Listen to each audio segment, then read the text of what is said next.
que Dieu te demande de faire aujourd'hui. Quand Dieu te demande de poser un acte de foi, quand Dieu te demande de sacrifier quelque chose, c'est parce que derrière, il te réserve autre chose.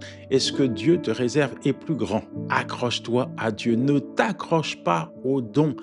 Accroche-toi au donateur, qui est l'Éternel, ton Dieu. Il n'y a pas d'élévation sans sacrifice. Il n'y a pas d'élévation sans sacrifice.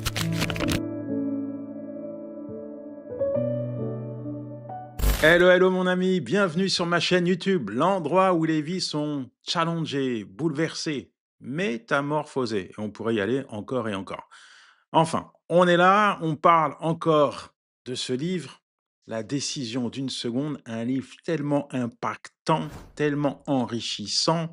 Et si tu veux lire les 2 premiers chapitres de ce livre, rien de plus simple, tu cliques sur le lien qui accompagne cette vidéo. Dans la description, tu télécharges les 2 chapitres. C'est un cadeau, c'est gratuit, c'est pour toi. Et n'oublie pas de t'abonner également en cliquant sur la petite cloche pour être notifié des prochaines émissions qu'on va sortir. À chaque fois, on extrait une petite pépite de ce livre et on la partage. On a parlé de guérison, on a parlé de délivrance, on a parlé de choix, de Kairos.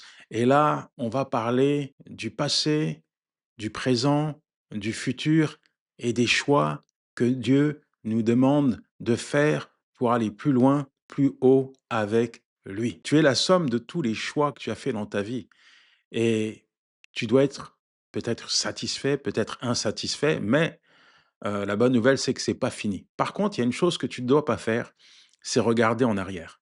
Si tu regardes en arrière, tu peux être déçu, tu peux être satisfait parce qu'il n'y a pas que des mauvaises choses.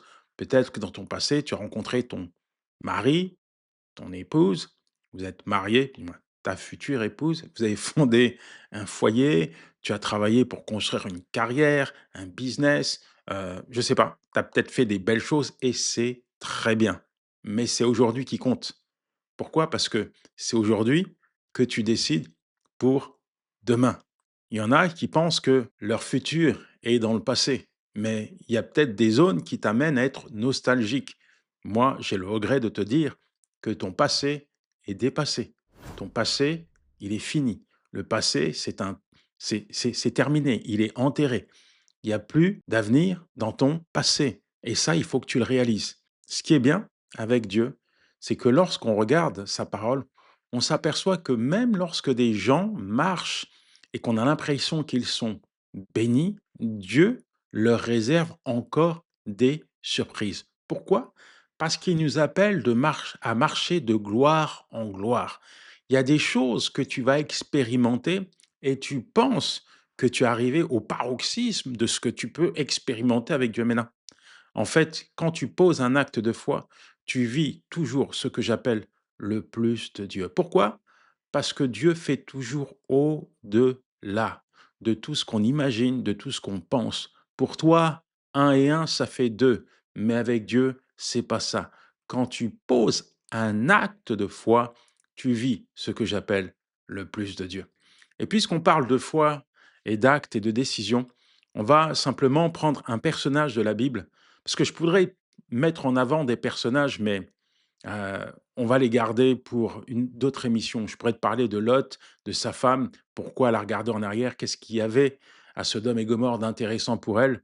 Je pourrais te parler aussi de certaines personnes qui, malheureusement, à cause de ce qu'ils possédaient, n'ont pas décidé d'obéir à Dieu. Ce jeune homme riche, par exemple, je pourrais te parler du fils prodigue qui avait tout et qui pensait ne rien avoir. Résultat, il a fait un choix, c'est de repartir dans le monde. Mais c'est pas là que je veux aller. Je veux vraiment t'encourager au travers de cette émission, au travers de cet homme, ce père, qu'on appelle le père de la foi, Abraham. Abraham, dans Genèse 22, il y a quelque chose qui se passe là. Parce que Dieu va lui demander de sacrifier Isaac. Et tu vois, Isaac, c'est le fruit de sa promesse. Il a tellement attendu, tellement manifesté de patience, de persévérance. Parfois, il était découragé. Quand tu regardes la foi d'Abraham, tu t'aperçois que c'est pas une foi statique, c'est une foi qui est progressive. Il marche de plus en plus en proximité avec Dieu. Il apprend, au travers d'interventions diverses et variées de la part de Dieu, à lui faire confiance. Et dans Genèse 22, il tient son Isaac. Il a un siècle, sa femme était stérile, devait pas avoir d'enfant. Il a son Isaac, c'est le fruit d'un miracle, c'est le fruit de la promesse, c'est son Isaac, ça lui appartient et pourtant, alors qu'on pourrait penser que Abraham arrive au paroxysme, à l'apogée de sa marche avec Dieu, Dieu lui demande de sacrifier, de lui offrir son Isaac. Peut-être qu'aujourd'hui, toi, tu as travaillé, tu vois, tu as eu un plan de carrière, tu as fait des études, tu as peut-être, fondé un foyer, tu as vraiment attendu pour trouver, un mari, une épouse. Tu as peut-être souffert, pris des traitements pour avoir, un enfant, par exemple, parce qu'aujourd'hui, on sait que, bah, la médecine propose certaines solutions. Bref, tu as, au-delà de ce que je te dis là, expérimenté quelque chose de la part de Dieu, le fruit d'une promesse qu'il t'avait faite. Je me souviens de cette femme qui attendait un enfant depuis, des années, elle attendait un enfant. Alors c'est vraiment pas mon style. On est dans un restaurant et d'ailleurs je savais pas, ce qu'elle attendait un enfant. Mais, je suis, à côté d'elle et Dieu me donne une parole pour elle, «Dis-lui qu'elle va avoir un enfant». Je dis: «Ah Seigneur, si c'est bon, un peu hésitant, je lui dis: «Tu vas avoir un enfant» et là, elle m'ouvre son cœur, me révèle son état. Elle me dit: Je prends des traitements et cetera, je prie, mais je ne vois rien. C'est mon mari et moi, on attend, tant bien que mal, que la promesse de Dieu se réalise» et Dieu lui donne une parole. Elle met sa confiance, sa foi en cette parole et pas plus tard que 1 ou 2, oui, peut-être 18 mois, elle a un enfant qu'elle appelle Samuel. Alors aujourd'hui, tu as ton Isaac, tu vois? Tu as le fruit d'une promesse, qui a été compliquée et difficile à obtenir, mais il est là. Le Isaac, il est là et tu le tiens, hein? Tu l'enlaces dans tes bras. J'ai ma carrière, j'ai mon poste, j'ai, mon titre, j'ai cette possession. C'est à toi et quand tu regardes ça, tu dis: «Ouais, j'ai travaillé pour ça et j'ai fait confiance à Dieu et j'ai attendu et j'ai persévéré et j'ai fait ci et j'ai» c'est à toi, OK, on a compris. Faut pas t'arrêter là. Abraham, quand il entend Dieu lui dire: «Donne-moi ton fils», il arrive vraiment à quelque chose d'important, à un stade où il va entrer dans une autre dimension qui n'est pas humaine, mais qui est surnaturelle. Sans se poser de questions, sans discuter. Pourquoi? Parce qu'il connaît Dieu, en fait.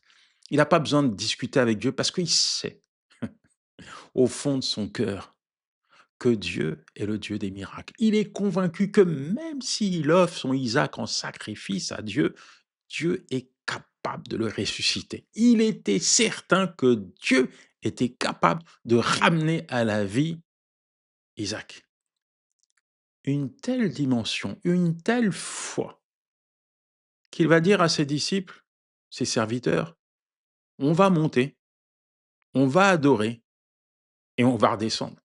Dans son cœur, il sait qu'il doit sacrifier Isaac, mais pourtant, sa foi parle. Sa foi parle et sa foi agit. Il monte sur la montagne et alors qu'il veut mettre sa main sur Isaac, il y a un ange qui l'arrête, qui lui montre un bélier. Aujourd'hui, je veux t'amener à réaliser que il y a des décisions d'une seconde.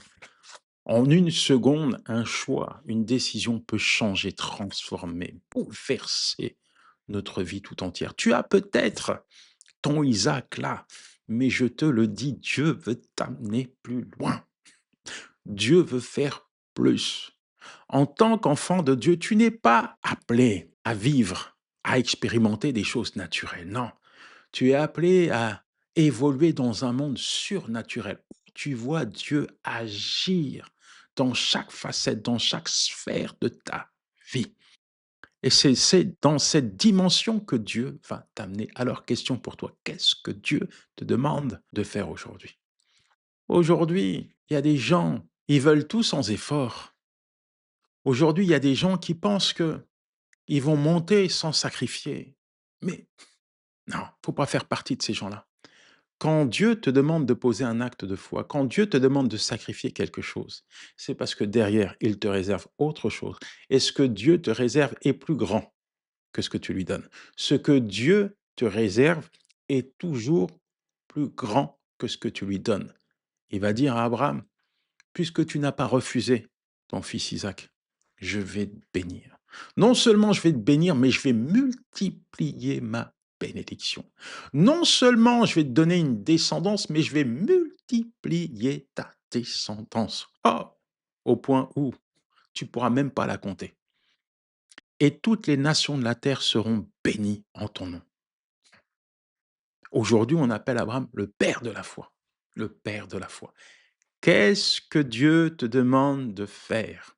Peu importe ce qu'il te demande de faire, fais-le. Ne t'accroche pas à ton Isaac. Même si ton Isaac te paraît légitime, ne t'accroche pas à lui. Accroche-toi à Dieu. Ne t'accroche pas au don. Accroche-toi au donateur, qui est l'Éternel, ton Dieu. Il n'y a pas d'élévation sans sacrifice. Il n'y a pas d'élévation sans sacrifice. Alors, pour conclure, je t'encourage vraiment à prendre un temps avec Dieu.